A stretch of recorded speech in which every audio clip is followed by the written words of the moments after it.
Trending ngayon ang balita na si Idol Raffy Tulfo ay naawa nga sa sitwasyong meron si Jezabel Sagon doon sa Romblon. Talaga namang kahit maraming blessing ay stress pa rin siya. Hindi naman kasi bigla ang mawawala ang sakit na dulot mismo ng dating asawa niya o ka-live-in partner na si Benny Lagata. Ngayon naman patuloy pa rin siyang namumuhay ng simple, lumalaban sa buhay ng patas at inaalagaan naman ang anak nila ni Benny.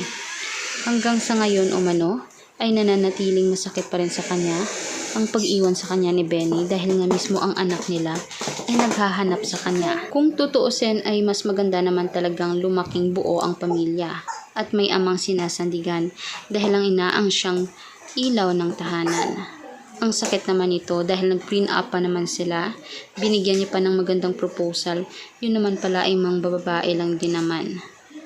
Isa sa pinakamalaking kasalanan mismo sa itaas ay yung mga bet. Kahit sabihin pa ng kabet na hindi kasal si Jessa, pero nagka-live-in sila matagal na. Kaya naman hindi maayos pa rin ito sa mata ng lahat at kahit sa mata ng nasa itaas.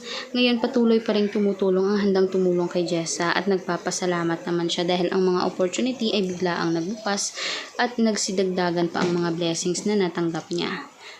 Maganda naman talaga dahil nag-endorso na nga siya ng mga product na lumapit sa kanya para naman makatulong din sa kanya mismo financially.